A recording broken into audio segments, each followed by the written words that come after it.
C'est un grand plaisir pour moi de vous accueillir pour l'atelier de géométrie différentielle d'analyse globale. Et comme premier exposé aujourd'hui, je vous présente Jean-Michel Bismuth qui va nous parler de faisceaux cohérents et de superconnexion. Donc, je vous cède la parole, Jean-Michel. Merci beaucoup pour l'invitation. C'est un très grand plaisir pour moi de parler à Montréal, même si je ne suis pas là physiquement et même si je regrette que la conférence n'ait pas lieu en présentiel. Donc, je vais vous parler de faisceaux cohérents et superconnexion. Il s'agit d'un travail commun avec Schuchen et Zhao-Ting-Wei. Donc, mon exposé, voici l'organisation de mon exposé. Donc, je vais parler des faisceaux cohérents, je vais juste dire de quoi il s'agit. Donc, sur une variété ordinaire, on a la catégorie des fibrés vectoriels, qui est bien connue, catégorie topologique. Sur les variétés complexes, on a les fibrés holomorphes. Et en fait, les faisceaux cohérents, c'est des généralisations, des extensions, et qui en général ne peuvent pas être obtenus ou construits à partir directement des fibrés vectoriels holomorphes. Donc, c'est une situation qui, du point de vue C infini, ne va rien apporter de nouveau. Toute la nouveauté dans les constructions que je vais donner réside dans le caractère holomorphe des constructions. Alors, l'objet de l'exposé, encore une fois, je explique brièvement de quoi il s'agit, le type d'objet que je vais introduire. Donc, soit X, une variété complexe, donc je sais qu'il y a l'opérateur de Dolbeault débar avec débar carré égale 0. Une extension de ça, c'est d'introduire des fibrés holomorphes, E avec une connexion holomorphe, nabla E seconde, dont le carré est nul. Et on sait bien que par la théorie Newlander-Nirenberg, localement, après transformation, on peut se ramener au cas où nabla E seconde est égal à d bar. Et en fait, les objets que je vais introduire sont des généralisations de tels objets, c'est-à-dire des objets qui vont être encore de carré nul, mais qui sont des opérateurs dont le symbole principal sont encore égaux à l'opérateur des barres, mais qui vont avoir des développements suivant des formes différentielles de tous les degrés. Donc, A seconde, un opérateur qui va se développer avec V0, nabla des secondes, qui est une connexion, V2, V3, V4, etc., avec des degrés croissants jusqu'au degré maximum, et dont le carré est nul. Le point est que ce carré est nul, et donc à l'aide d'objets comme ça, on va définir des groupes de cohomologie, et essentiellement, on montrera que tous les faisceaux cohérents, faisceaux dits cohérents, s'obtiennent à partir de tels opérateurs. Ça sera l'un des aspects de la construction. Alors, ces objets sont plus généraux que les fibrés holomorphes, en général, pour les variétés arbitraires. C'est donc les faisceaux cohérents, et on va construire, associé à de tels objets, le caractère de Chern et obtenir une formule d'indice relatif qui est essentiellement une formule dite de Riemann-Roch-Grothendieck. Alors d'abord, quelques généralités. Fibré vectoriel et caractère de Chern. Donc, soit X, une variété compacte, et j'appelle K0 de X, le groupe de catégories de Grothendieck topologique qui est engendré par les fibrés vectoriels sur X. Donc ça, c'est des objets qui sont bien connus. Et on sait qu'il y a un caractère de Chern qui est un morphisme d'anneau, qui va de la catégorie topologique vers la cohomologie de De Rham paire. J'ai mis ici un coefficient rationnel parce qu'effectivement, les coefficients sont rationnels. Donc, ce que fait la théorie de Chern-Weil, c'est, étant donné un fibré E, nabla E, avec connexion, par exemple unitaire, c'est de construire à l'aide de la connexion la courbure et d'obtenir des formes de caractères de Chern qui sont fermés, qui sont dans la partie paire du complexe de De Rham et qui représentent CH2, le caractère de Chern. Alors, je vais tout de suite expliquer, pour expliquer le théorème de Riemann-Roch-Grothendieck que je me tiendrai à la fin, je vais d'abord modifier la cohomologie. La cohomologie qu'on va garder n'est pas la cohomologie de De Rham, c'est la cohomologie dite de Bott-Chern, qui est une cohomologie qui est construite spécifiquement pour les variétés complexes. Alors, j'explique ce que c'est que la cohomologie de Bott-Chern. Donc, soit X, une variété compacte complexe. Nous savons que le complexe de De Rham est un complexe qui est bigradué par les degrés PQ. Et essentiellement, la cohomologie de Bott-Chern consiste à regarder des formes fermées, mais au lieu de les quotienter par des formes exactes, on les quotiente par des formes qui sont débardées exactes. Donc, la définition du groupe de Botchern PQ, HPQ, c'est les formes fermées, donc oméga PQ intersecté avec R de D, quotientées par le débardé des formes en degré P-1, Q-1. Donc, cette cohomologie de Botchern coïncide avec la cohomologie de Rham essentiellement lorsque la variété X est kehlérienne. C'est une conséquence du débardé lemme. Par contre, en général, la cohomologie de Botchern pour une variété complexe arbitraire, sans condition, c'est toujours une algèbre de dimension finie, mais qui est strictement plus fine que la cohomologie de Rham. Et donc, toutes les classes caractéristiques que je veux construire sont à valeur dans cette cohomologie de Botchern. Tout le point va consister à raffiner la cohomologie de manière à ce qu'on ait une cohomologie plus fine. Alors, j'introduis une petite partie de la cohomologie de Botchern. La variété est toujours compacte ici. Hein? Il y a une condition. Toujours compact. X est compact. Dans tout ce que je vais dire, toutes les variétés sont compactes. Donc, je vais introduire une partie de la cohomologie de Botchern que j'appelle H égale Botchern, qui est la somme directe des HPP. Et comme il y a une invariance par conjugaison, je peux prendre la cohomologie de Botchern réelle. Alors, fibré holomorphe et Chern-Weil. Je vais montrer comment construire à partir de fibré holomorphe des classes caractéristiques à valeur dans la cohomologie de Botchern d'abord. Donc, soit X une variété compacte complexe, E nabla E seconde, un fibré holomorphe. J'introduis GE, une métrique hermitienne sur E, et je construis la connexion de Chern correspondante nabla E, qui est une connexion unitaire dont la courbure RE est de type 1,1.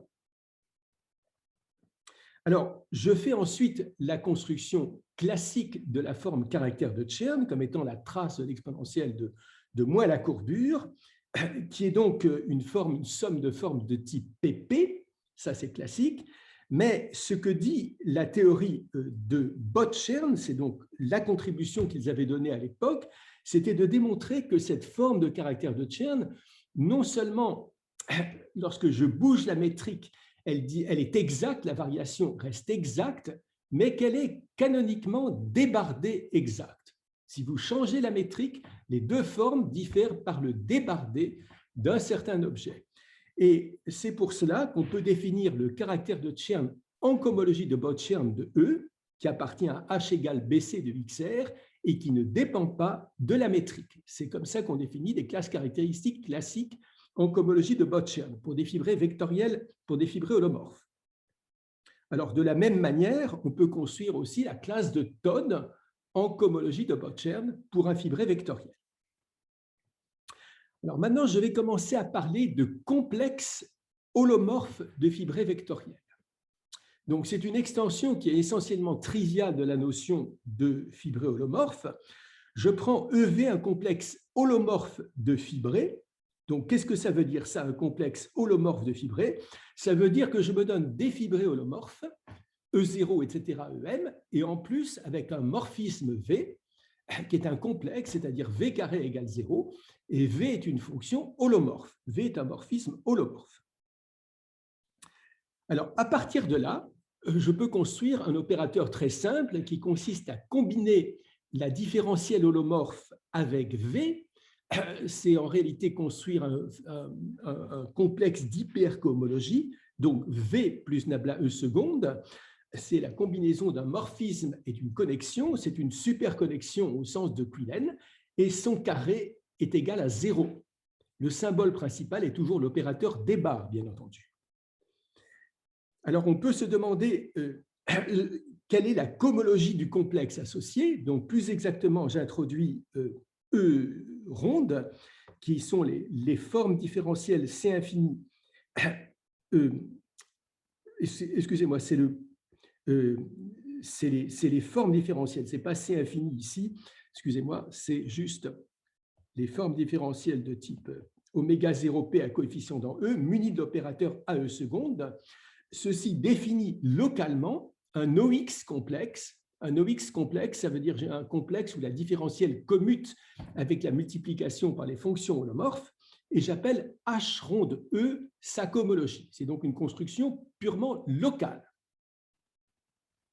Alors, c'est très facile de vérifier par un simple argument de suite spectrale que ce HE, c'est la cohomologie d'un certain complexe de fibrés holomorphes. Je me ramène aux sections holomorphes de E munies de la flèche V.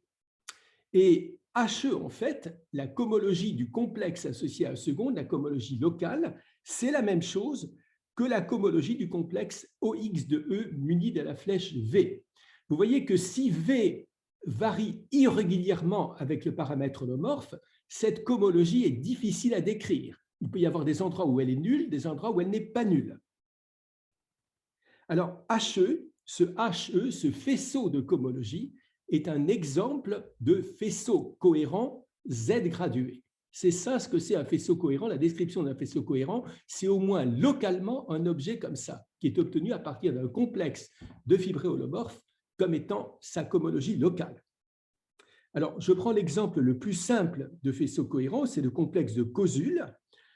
Donc, je prends la variété X qui est égale à C, vous me permettrez, C n'est pas compacte, et j'appelle Z la coordonnée générique de C. Et donc, comme complexe EV, je prends la flèche, je prends la multiplication par Z, c'est-à-dire le morphisme ici, c'est juste la multiplication par Z. Et dans ces conditions, l'opérateur A seconde, c'est donc juste V, c'est-à-dire la multiplication par Z, plus des barres. Et si je calcule le faisceau de cohomologie associé à ce complexe, il est concentré en zéro, il est juste concentré en zéro, et c'est ce qui s'appelle l'image directe par l'injection de zéro dans C du faisceau constant. Vous voyez le faisceau constant concentré en zéro, vous prenez son image directe, vous avez un faisceau dont le support est égal à zéro, et c'est exactement ce qui s'appelle HE. Donc c'est typique de ce que c'est qu'un faisceau cohérent, c'est un objet qui n'est pas un fibré vectoriel, mais qui peut être concentré éventuellement dans des endroits très irréguliers où la flèche V est très irrégulière. Alors, je vais définir maintenant ce que c'est qu'un faisceau cohérent général sur une variété compacte complexe. Alors, par définition, un OX faisceau, je ne donne pas formellement ce que c'est la définition des faisceaux, c'est juste un objet du type de ceux que j'ai introduits auparavant, est cohérent si localement, sur un petit ouvert, il s'écrit comme étant la cohomologie d'un complexe de fibrés holomorphes. C'est ça la définition d'un faisceau cohérent. Si X est une variété projective, alors ça, il faut bien retenir ça. Si F est un faisceau cohérent, on peut trouver EV global tel que F soit égal à HE. Donc, cette notion de faisceau cohérent, comme je vous l'ai dit, est une notion locale. Sur les variétés projectives, la notion de faisceau cohérent peut être globalisée. Je peux choisir le EV globalement sur X tel que F soit égal à HE. Sur une variété générale, ce n'est pas le cas.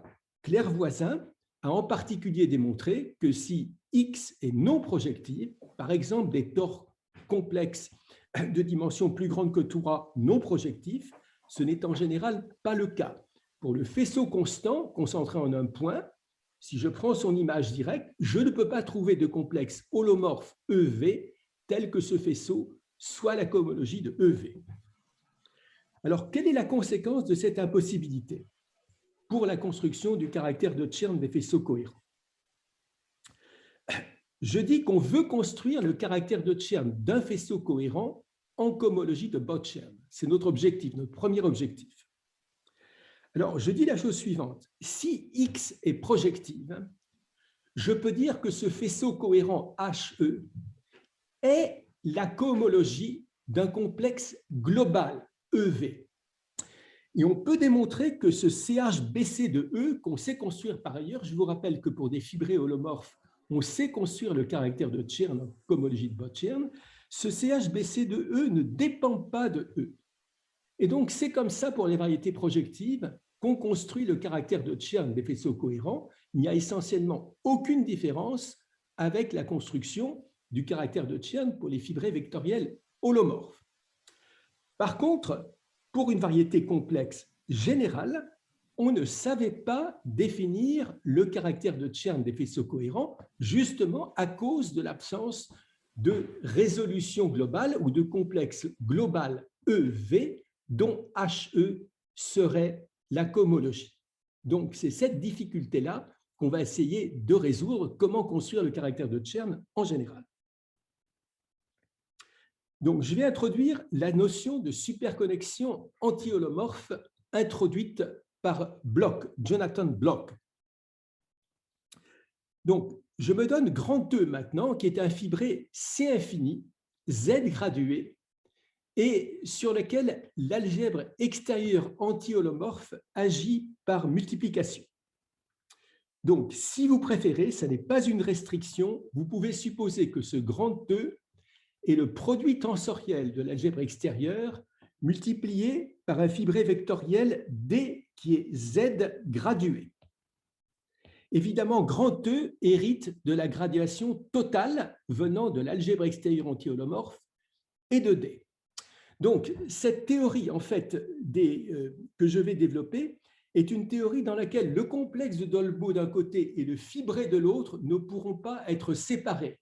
Dans les constructions habituelles, on a d'une part le fibré vectoriel, d'autre part Dolbeault, et on les met ensemble. Ici, pour la construction de caractères de Chern, on est absolument obligé de mélanger les deux dès le départ.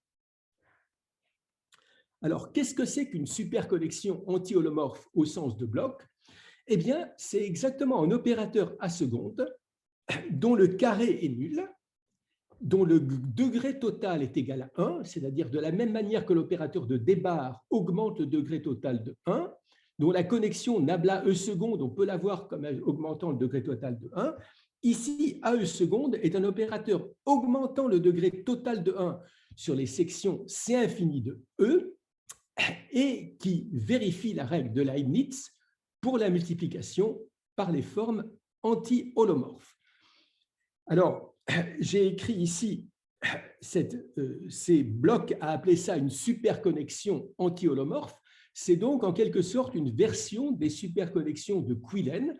Quillen s'était intéressé au cas des superconnexions sur le complexe de De Rham. Ici, nous étendons ça, ou nous restreignons ça à une superconnexion juste où l'algèbre extérieure qui est impliquée, c'est juste l'algèbre extérieure anti-holomorphe. Donc, un tel opérateur a le même symbole principal que l'opérateur Desbarres.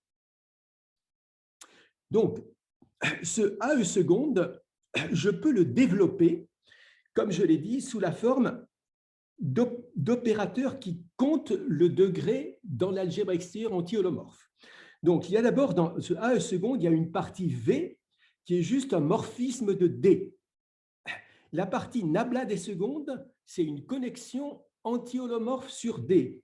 La partie V2, c'est une deux formes à valeur dans les morphismes de degré -1, parce que je veux que le degré total soit 1. V3, c'est une trois forme à valeur dans les morphismes de degré total -2. Donc, typiquement, un objet comme ça est un objet qui a un développement fini en une suite de termes de degrés successifs 0, 1, 2, etc. dans l'algèbre extérieure anti-holomorphe. Alors, ce que je vais dire, c'est que j'appelle HE le OX faisceau de cohomologie associé à E seconde. Donc, qu'est-ce que ça veut dire, ça? Vous avez un opérateur dont le carré est nul. Localement, vous allez essayer de calculer la cohomologie de ce AE seconde. Quand je dis localement, vous prenez un petit ouvert autour d'un point et vous allez calculer la cohomologie de du complexe associé à E seconde. Vous faites la même chose, disons que lorsqu'on démonte le lemme de De Rham pour le complexe de Dolbeault, on démonte la cohomologie est concentrée en degré zéro. Là, on veut faire la même chose pour le complexe AE seconde. Alors, je vais expliquer maintenant le théorème de Bloch, qui est un théorème qui est important pour nous, donc, qui a été démontré dans une première version par Bloch, puis par nous, et qui consiste à dire la chose suivante. Premièrement, la cohomologie du complexe associé à A seconde est un faisceau cohérent. Donc, cette cohomologie, en réalité, est un faisceau cohérent, ça veut dire que derrière, il y a un complexe local de fibrés holomorphes avec ce que j'avais construit avec nabla seconde et V tel que HE soit sa cohomologie.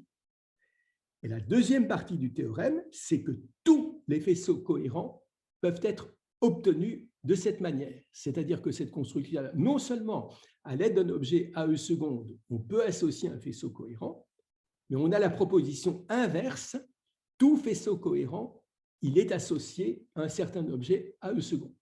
Donc, en réalité, ces objets de bloc décrivent tous les faisceaux cohérents. Je ne dis pas sous forme plus précise que ça, il y a une version qui est plus précise, c'est une équivalence de catégorie, je ne vais pas parler de ça, et je vais juste te dire un élément de preuve de ce résultat, juste un aspect de la preuve de ce résultat, qui va consister à dire la chose suivante, c'est que si je prends cette superconnexion, qui est un objet de longueur arbitraire dans l'algèbre extérieure, après conjugaison, je peux ramener AE seconde à juste un objet de longueur 2, qui est du type V plus nabla D seconde. Ça veut dire qu'après conjugaison, en réalité, je peux me ramener juste à la notion de complexe holomorphe de fibrés vectoriels.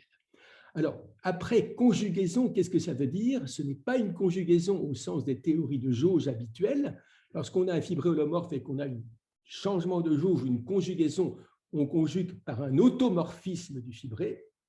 Ici, on conjugue par un automorphisme. Dans la partie automorphisme, il y a aussi des formes différentielles. L'automorphisme est un automorphisme inversible de degré 0 total, mais qui se développe lui-même suivant les formes différentielles. Donc, cet automorphisme lui-même, c'est pour ça qu'on peut ramener par un automorphisme à un objet de longueur 2, avec V plus nabla seconde. Alors, maintenant qu'on sait que tous les faisceaux cohérents peuvent être construits à l'aide de superconnexions de blocs, en quelque sorte, on va pouvoir suivre la stratégie utilisée dans le cas des fibrés vectoriels holomorphes pour construire le caractère de Chern.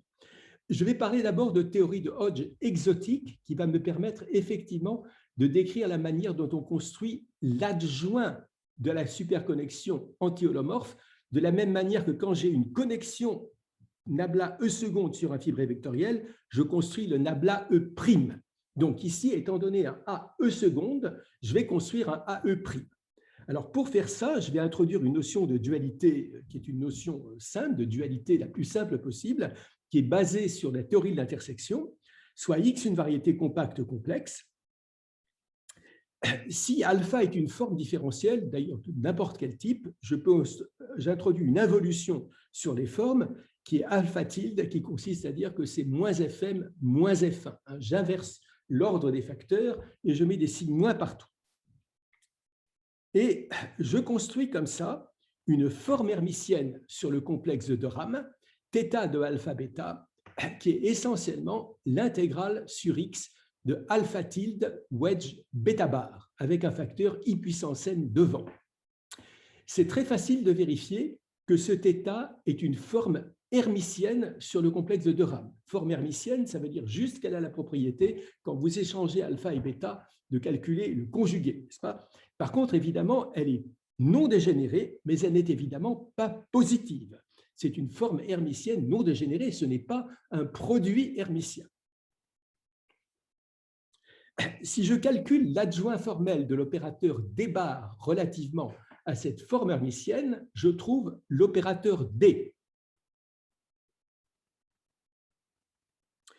Plus généralement, si j'ai un fibré vectoriel holomorphe, et si je calcule l'adjoint formel de la connexion anti-holomorphe nabla E seconde relativement à une dualité qui implique à la fois cette dualité sur les formes et la métrique, je trouve nabla E'. Ça veut dire que le nabla E' dans la connexion de Chern est un adjoint formel au sens tout à fait classique de l'opérateur nabla E seconde pour une dualité qui n'est pas la dualité habituelle hermitienne, c'est une dualité qui produit effectivement, qui est une dualité qui ne préserve pas le degré, ce n'est pas du tout de la dualité hermitienne, mais je peux construire le nabla E' comme ça. Et ce qui fait en particulier que la courbure d'un fibré holomorphe hermitien, c'est un Laplacien pour cette théorie de Hodge très dégénérée, dans laquelle la courbure est un opérateur en réalité nilpotent. Alors, c'est exactement ce que je vais faire dans le contexte des superconnexions anti-holomorphes. Je vais introduire cette notion d'abord de métrique généralisée. Donc, je reprends mon fibré E, qui est un produit, je l'ai écrit directement sous la forme d'un produit algèbre extérieure fois D, et j'introduis HD, une métrique hermitienne sur D. À l'aide de la métrique hermitienne sur D et de la dualité sur les formes, je peux construire AE', qui est la superconnexion adjointe formelle. Vous faites exactement comme la théorie de Hodge habituelle, relativement à cette dualité qui implique à la fois la dualité d'intersection sur les formes différentielles et la métrique sur D, vous construisez l'opérateur AE' superconnexion adjointe. Et on obtient AE, qui est maintenant une superconnexion au sens de Quillen. C'est vraiment une superconnexion classique de Quillen, dans laquelle la première partie, c'est notre superconnexion AE seconde totale, et la deuxième partie, c'est la superconnexion adjointe. Donc, caractère de Chern des faisceaux cohérents, je vais énoncer le premier théorème que nous avons obtenu dans notre travail, théorème. Donc, je fais en quelque sorte maintenant, à partir de la courbure de notre superconnexion, n'est-ce pas? On a cette superconnexion AE, on prend sa courbure AE carré, qui est toujours un tenseur, comme en théorie de Chern-Weil habituelle, et on fait exactement formellement ce qu'on fait en théorie de Chern-Weil. On prend la supertrace de l'exponentielle de moins AE carré, avec un facteur de normalisation avec des 2 IP. Eh bien, ce caractère de cette forme-là est dans oméga égale de XR, ça veut dire que c'est une somme de formes de type PP, et elle définit une classe de Bott-Chern, CHBC de AE seconde, qui ne dépend que de AE seconde et pas des choix. Elle ne dépend de rien. Exactement comme en théorie pour les fibrés holomorphes hermitiens, on a commencé par choisir une métrique hermitienne, on définit une forme de Chern, et ce caractère de Chern ne dépend en cohomologie de Bott-Chern absolument de rien. Ça, c'est le premier point. Et le deuxième point, c'est que ce CHBC induit un caractère de Chern. Alors, j'explique juste ce que c'est que ce K de X en bas, K point de X en bas. Ceci, c'est le groupe de Grothendieck des faisceaux cohérents. Donc, il y a une façon de définir le groupe de Grothendieck des faisceaux cohérents avec des équivalences que je n'explique pas, pour avoir effectivement un groupe de catégories. Et ce groupe, ce caractère de Chern que j'ai défini, passe au caractère de Chern sur les faisceaux cohérents eux-mêmes. Et donc, on obtient comme ça un caractère de Chern qui va du groupe de Grothendieck des faisceaux cohérents, K de X, vers H égale BC de XR. Naturellement, pour les variétés projectives, par exemple, ce caractère de Chern, c'est le caractère de Chern originel pour les fibrés vectoriels holomorphes, puisque pour les variétés projectives, il n'y a pas de distinction entre le groupe de Grothendieck des faisceaux cohérents et le groupe des Grothendieck des fibrés holomorphes. Donc, cette construction-là, ici, effectivement, n'est originale en quelque sorte que pour les variétés complexes générales. Alors, le résultat est une formulation simple. La démonstration n'est pas complètement triviale parce que les relations d'équivalence qui apparaissent dans la construction de K point de X avec point en bas ne sont pas triviales. Il faut passer par la catégorie dérivée. Je vous épargne ça. Mais en tout cas, le théorème a une formulation essentiellement qui est la même que la formulation habituelle. Maintenant, je vais commencer à parler de théorème de Riemann-Roch-Grothendieck. Image directe des faisceaux cohérents. Alors, je vais parler d'image directe pour ceux d'entre vous qui font une analyse sur les opérateurs de Dirac. Vous connaissez déjà cette notion d'image directe. C'est essentiellement le théorème de l'indice des familles. Quand on regarde une famille d'opérateurs de Dirac, on peut regarder son image directe, qui est l'élément de catégorie de la base qui provient du noyau de l'opérateur de Dirac dans la fibre. Lorsqu'on est en géométrie complexe, on a une notion d'image directe qui est essentiellement partiellement la même, mais qui est partiellement plus raffinée, puisque cette notion d'image directe va prendre en compte la structure holomorphe ou la structure complexe des objets considérés. Donc, typiquement, les images directes, au lieu d'être des éléments de catégorie topologique, comme ils sont dans le cas des images directes des opérateurs de Dirac C infini, vont être des faisceaux cohérents. Alors, image directe des faisceaux cohérents. Soit X et Y des variétés complexes compactes.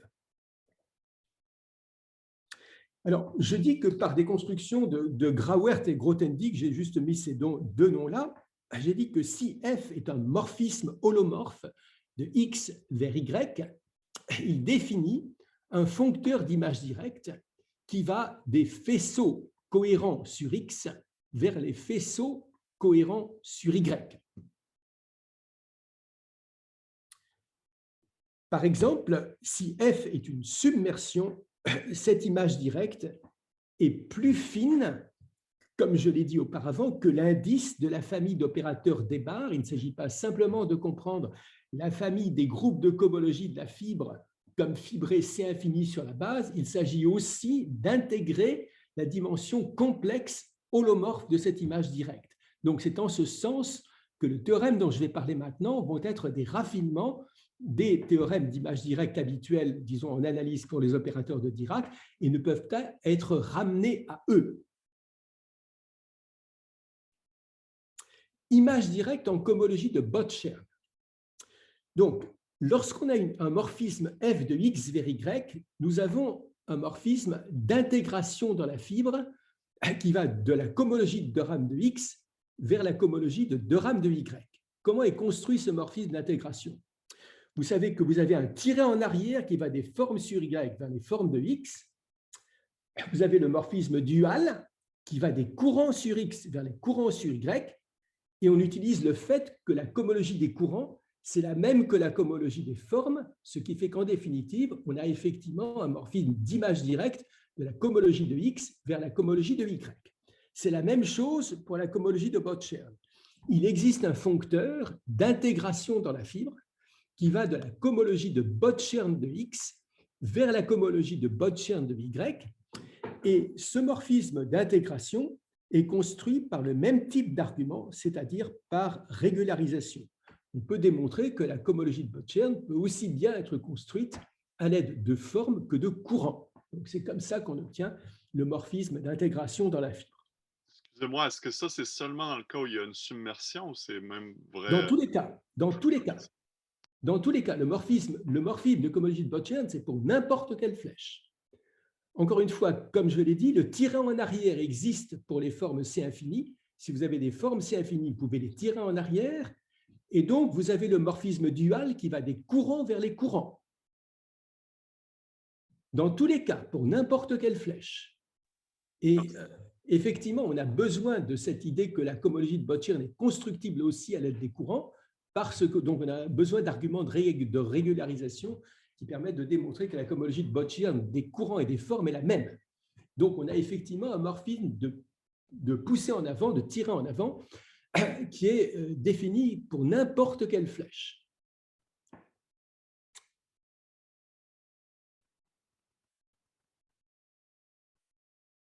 Donc, j'énonce maintenant le théorème de Riemann-Roch-Grothendieck que nous avons démontré, qui est le théorème qui a la forme classique attendue, c'est-à-dire que je n'ai même pas besoin de vous expliquer le contenu du théorème. Vous savez ce qu'est ce théorème. Il dit donc que si F est un faisceau cohérent sur X, alors on a la formule attendue pour le caractère de Chern avec exactement les corrections habituelles avec la classe de Todd, et l'égalité est évidemment dans la cohomologie de Bott-Chern de Y à valeur dans R. Alors, peut-être je dois juste expliquer que la preuve va consister, comme la preuve originelle de Grothendieck lui-même pour le théorème de Riemann-Roch, à décomposer petit f en le produit d'une immersion et d'une submersion. Donc, je me concentrerai dans la suite sur le cas où petit f est une submersion. Mais ce que je voudrais dire aussi, c'est que ce théorème, bien entendu, était connu dans un certain nombre de cas. Il était connu dans le cas en particulier où toutes les variétés sont projectives. Si les variétés sont projectives, la cohomologie de de Rham et la cohomologie de Bott-Chern sont les mêmes. Il n'y a pas de différence entre les faisceaux cohérents et les fibrés vectoriels. Et ce théorème est exactement le théorème, disons, est une conséquence du théorème de Riemann-Roch-Grothendieck. Il y avait également des versions topologiques de ce résultat dans lesquelles l'égalité à droite se faisait, par exemple, dans la cohomologie de de Rham. Donc, ce que nous avons fait a été essentiellement d'abord de définir le caractère de Chern pour les faisceaux cohérents à valeur dans la cohomologie de Bott-Chern, alors qu'on savait le faire à valeur de la cohomologie de de Rham. On ne savait pas le faire à la valeur dans la cohomologie de Bott-Chern. Et deuxièmement, de démontrer ce théorème de Riemann-Roch-Grothendieck, qui est la forme la plus raffinée, sans aucune hypothèse sur les variétés X et Y considérées. Je vais juste regarder le cas des submersions.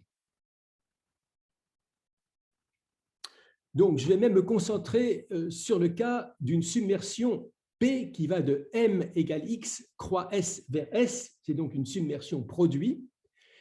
Et je vais supposer que mon faisceau cohérent est déjà donné sous la forme HE, c'est-à-dire qu'il vient déjà d'un objet d'une superconnexion anti-holomorphe.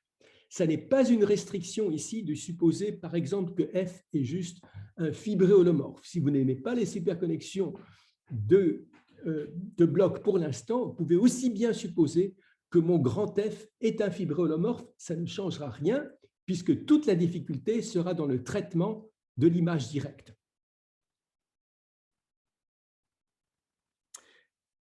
Donc, je vais regarder l'objet que j'appelle E-script, qui sont les sections C infini de E, les sections globales C infini de E.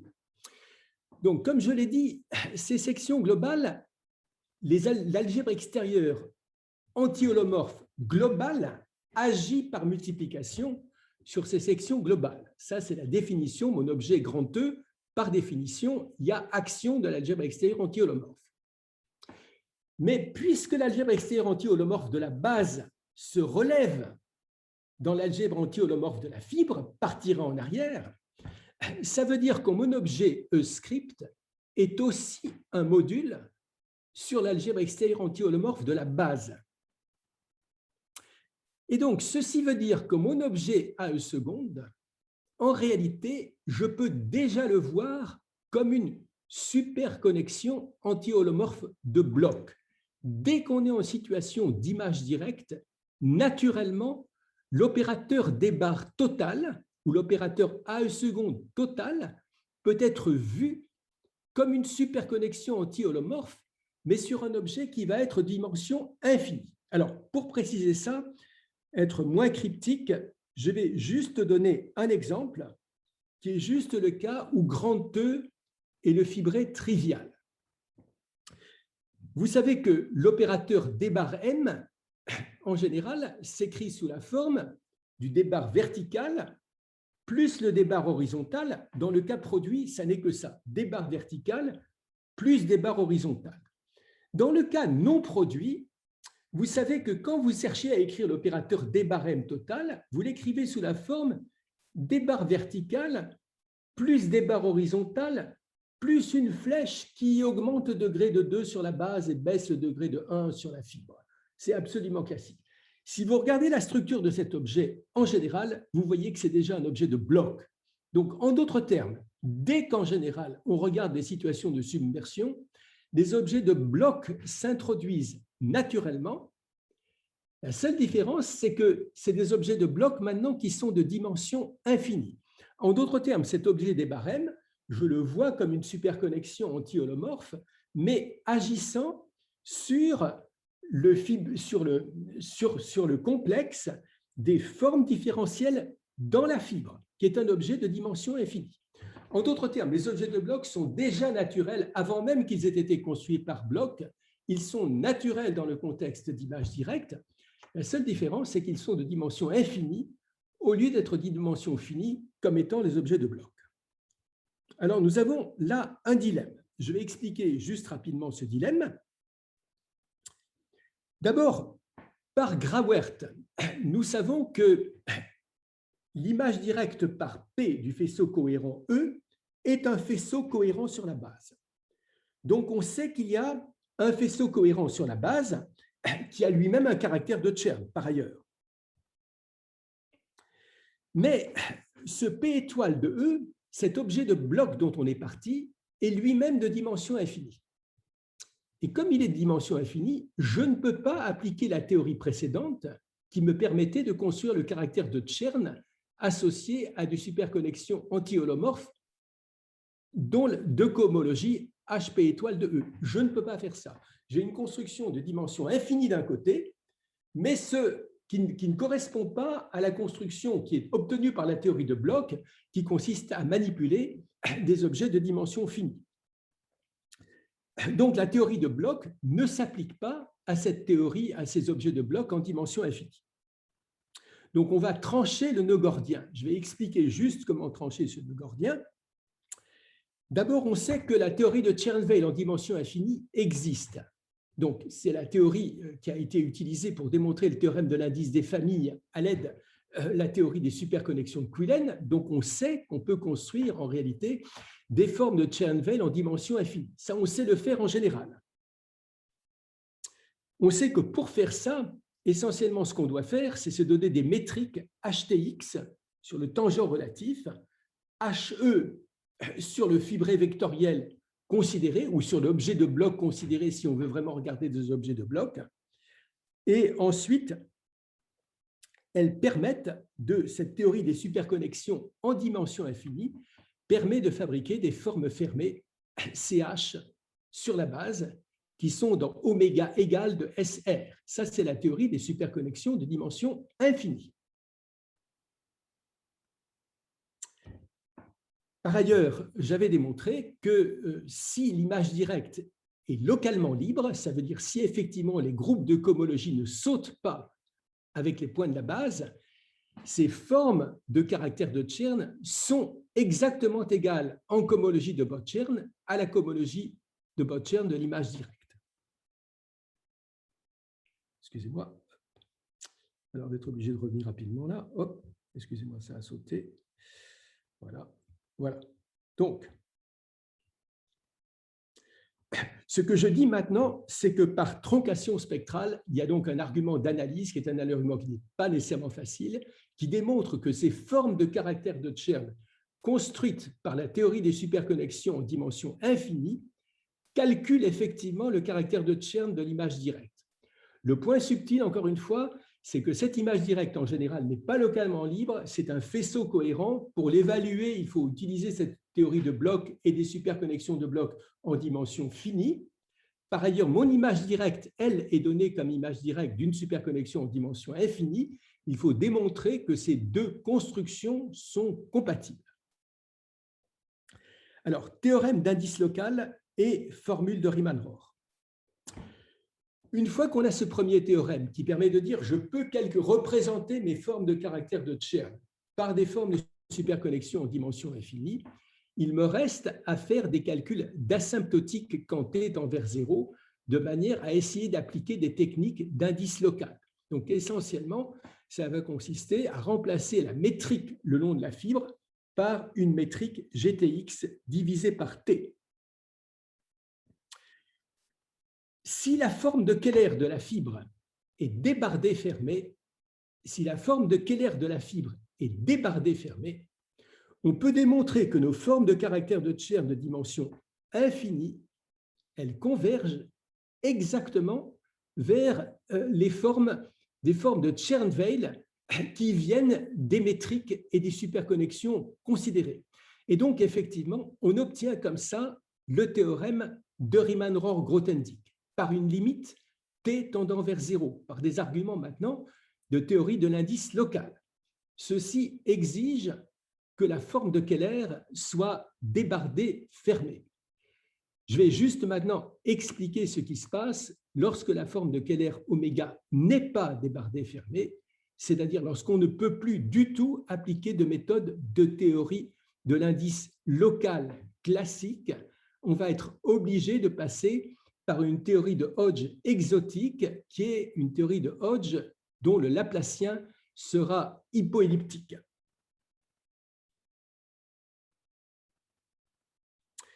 Alors, je vais essentiellement repartir à zéro. Je prends le cas d'une variété X compacte, complexe, et je vais expliquer comment introduire une nouvelle dualité sur les formes différentielles. Donc, je prends oméga une 1,1 forme réelle sur la variété grand X. Je vous rappelle que nous avions défini la dualité non triviale, la forme hermitienne non triviale sur le complexe de Rame, qui consistait essentiellement à accoupler alpha et bêta bar en prenant en compte l'involution alpha tilde. Alors, il se trouve que pour cette forme hermitienne, la multiplication par I oméga, oméga étant cette 1,1 forme réelle, est θ auto-adjointe. Et donc, je peux introduire une nouvelle forme hermitienne qui va prendre en compte cette auto-adjonction, qui va consister à accoupler alpha avec e puissance moins I oméga x fois bêta. L'exponentielle ici est prise dans l'algèbre extérieure. Ce n'est pas une exponentielle d'une matrice, c'est une exponentielle dans l'algèbre extérieure. Ceci est encore une forme hermitienne. Donc, si je calcule cette fois-ci l'adjoint de l'opérateur D bar, ça n'est pas l'opérateur D comme auparavant, c'est l'opérateur D moins D de I oméga. Et si vous calculez le Laplacien, en quelque sorte, pour cette théorie de Hodge sur les formes qui est un peu exotique, vous trouvez exactement le débardé de I oméga. Alors, je vais maintenant expliquer comment construire une dualité qui va produire, elle, des Laplaciens qui ne vont pas être des Laplaciens nilpotents, mais qui vont être des opérateurs qui seront non pas elliptiques, mais hypoelliptiques. Donc, la première étape consiste à coupler la variété X avec le fibré tangent. Donc, ça veut dire que, étant donné ma variété grand X, j'introduis l'espace total du fibré tangent de fibre Tx chapeau. Je l'appelle avec un chapeau pour distinguer le fibré tangent vertical du tangent physique qui est plutôt horizontal. On va remplacer grand X, qui est notre variété compacte initiale, par la variété non compacte X script. Si Y est la section canonique de Tx, on va remplacer l'opérateur D bar sur la base par un espèce de complexe en fait d'hypercohomologie. Je vais le remplacer par D bar X script plus la contraction par Y, plus la contraction par Y. La contraction par Y, Y, c'est le point générique de Tx chapeau, n'est-ce pas? Ici, j'ai Y, si vous voulez, Y chapeau, qui est dans Tx chapeau. Ici, j'ai Tx. Et le IY, il va agir sur l'algèbre extérieure de la base, non pas de la fibre, mais de la base. Cet opérateur D bar X plus IY sur B carré est encore un opérateur de carré nul. J'introduis maintenant une métrique GTX chapeau sur la fibre.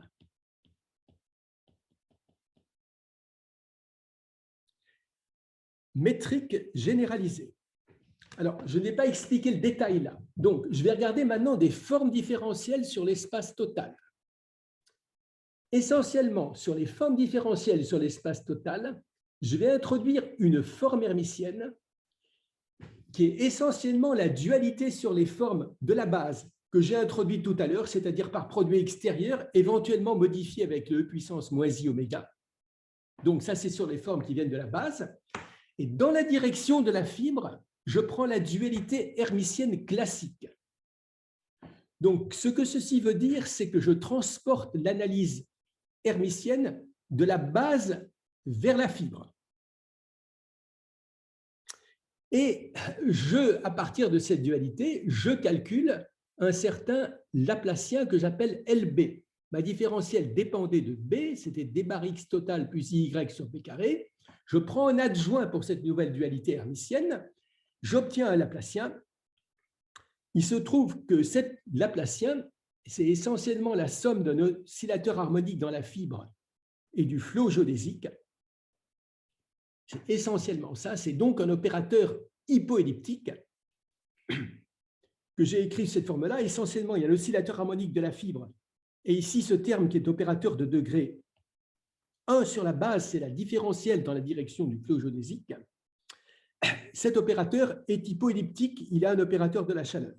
On peut démontrer que quand B tend vers 0, c'est une chose qui n'est pas triviale, cet opérateur déforme le Laplacien classique. Fin de la preuve. On calcule maintenant des formes de caractères de Chern associées à ce nouveau Laplacien. C'est des formes de caractères de Chern relatives. Je ne suis plus avec une seule fibre. Je regarde de nouveau la situation dans laquelle j'ai toute une famille de fibres. En réalité, je suis en situation produit. Et je peux calculer des formes de caractères de Chern de dimension infinie associées à ce Laplacien hypoelliptique. Je peux démontrer que ces formes en cohomologie de Bott-Chern continuent à être égales aux formes de caractères de Chern initiales. La classe de Bott-Chern n'a pas bougé. Si d bar x, dx oméga x n'est pas égal à 0, on ne peut toujours pas faire l'asymptotique quand t tend vers 0.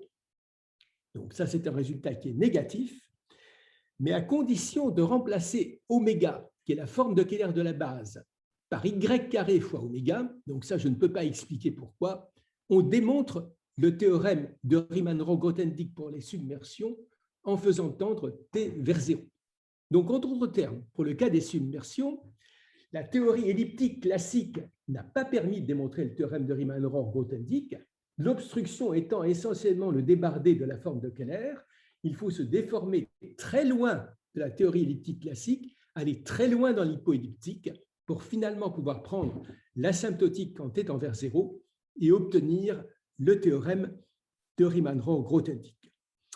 Voilà, j'ai terminé mon exposé. Je vous donne juste des références. Je voudrais d'abord citer Attia et Hirzebruch, qui, dans leur article, avaient posé cette question de savoir comment calculer, au fond, les caractères de Chern des faisceaux cohérents par des méthodes d'analyse. À l'époque, ils ne savaient pas le faire.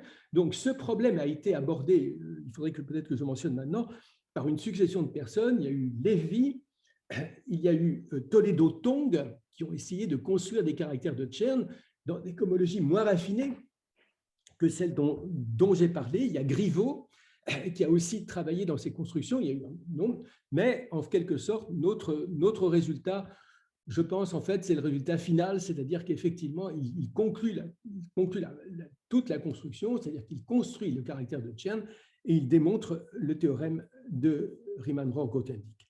Voilà, je vous remercie. Ouais, merci Jean-Michel. Donc, est-ce qu'il y aurait des questions?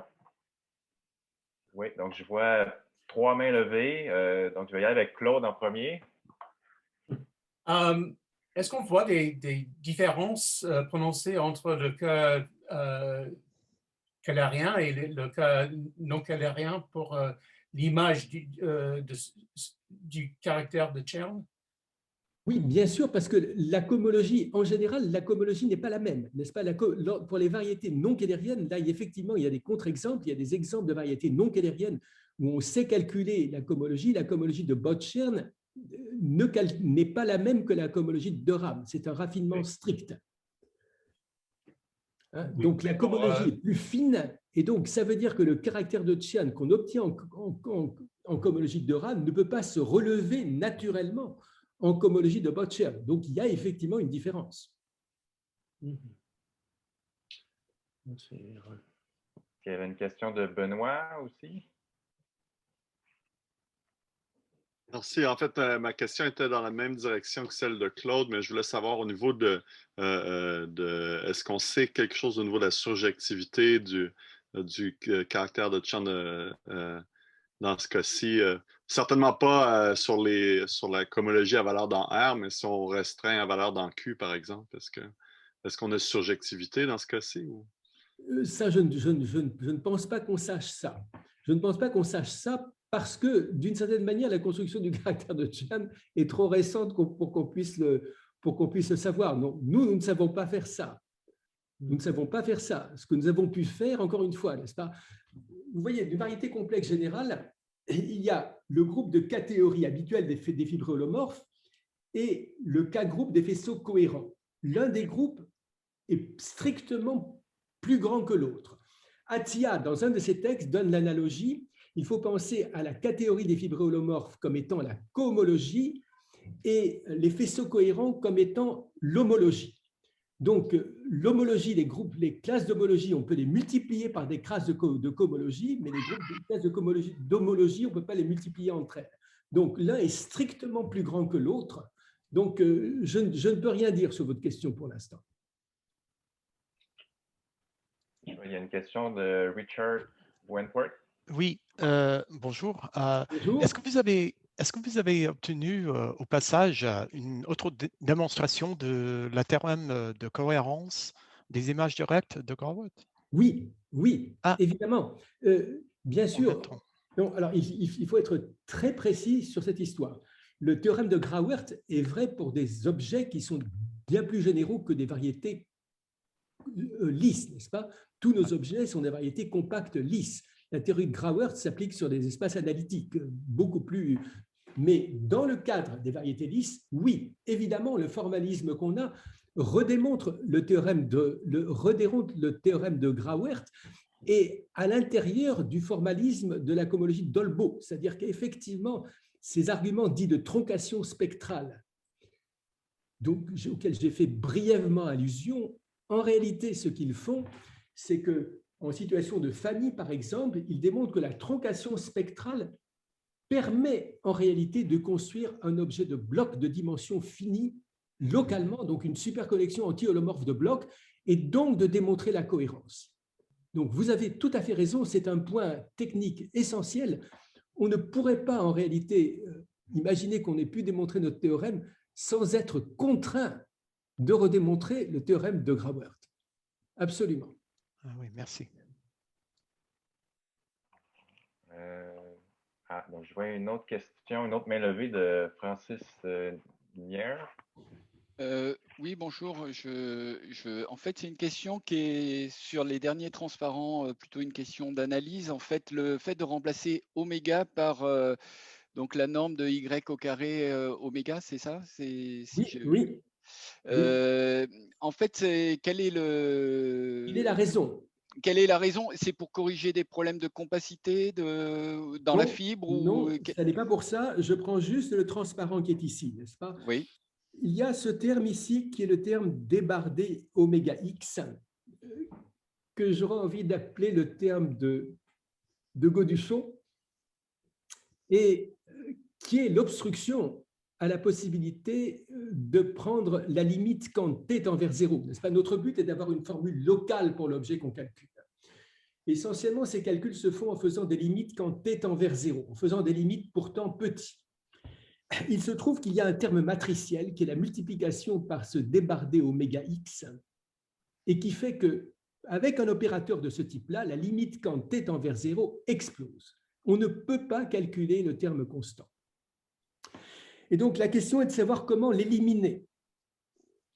Il se trouve que si on multiplie ce terme par y carré pour de pures raisons d'homogénéité, c'est des pures questions d'homogénéité. Quand je dis pure, ce n'est pas seulement ça. L'effet de ceci est de remplacer y carré par y4 et d'introduire le y carré devant le débardé oméga x. Il se trouve que quand on fait t tend vers 0, il y a une nouvelle homogénéité qui s'introduit sur la variable y et qui permet en définitive de démontrer qu'à ce moment-là, les objets qu'on regarde ont une limite. C'est juste une question d'homogénéité. Dans la théorie classique, dans laquelle on a une vraie forme de Keller oméga x, on ne peut pas en général prendre la limite. Donc, on utilise le fait qu'on est sur un espace plus gros et qu'en plus, on peut faire cette chose qu'on n'a jamais le droit de faire sur une variété normale, c'est-à-dire de prendre une métrique qui est dégénérée. Parce que y carré oméga x, vous voyez que quand y est égal à 0, c'est plus du tout une métrique.